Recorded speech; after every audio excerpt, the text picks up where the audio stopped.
Hi friends, today's lesson is for Module 1, Lesson 4. Our learning goal for, oh goodness, who left all these toys on the floor? Looks like someone forgot to clean up. Do you agree?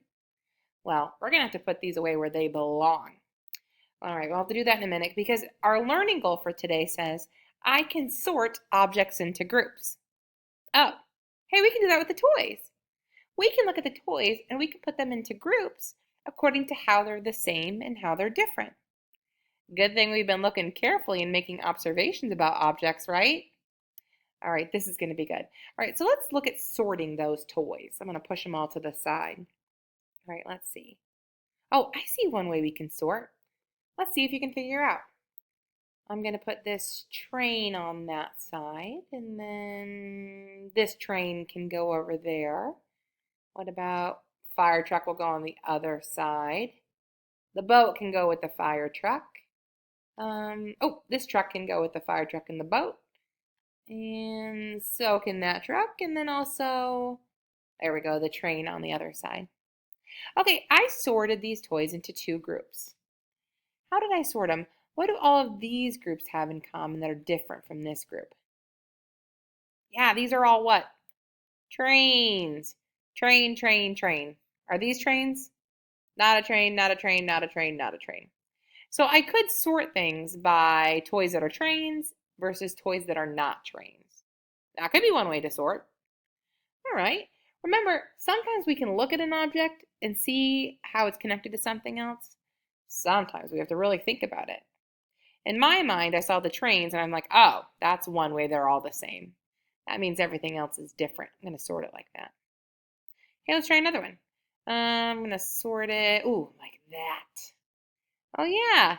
So I put all these toys on this side. This toy is in his own little group. He's by himself.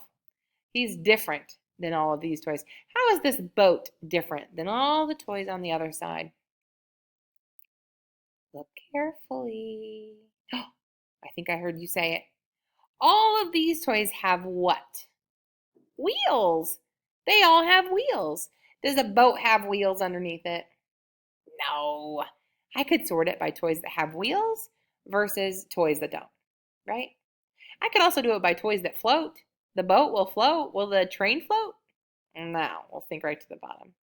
Will the fire truck float? Nope, right to the bottom.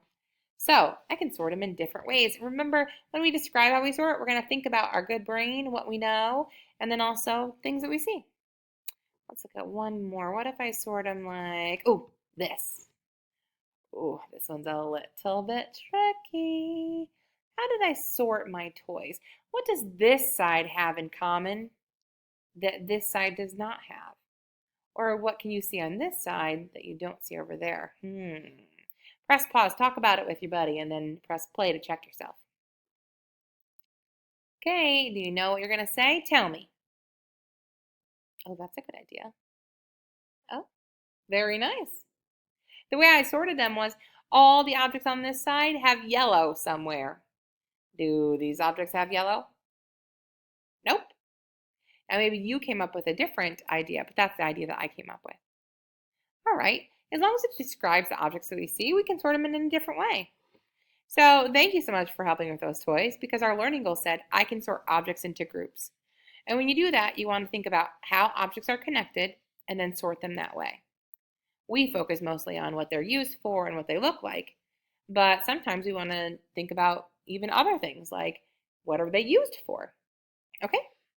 All right. Your exit ticket for me, I want you to send me a video. I bought some new toys, and I sorted those. I want you to tell me in a video, how did I sort those objects? I can't wait to hear what you have to say. Good luck, friends.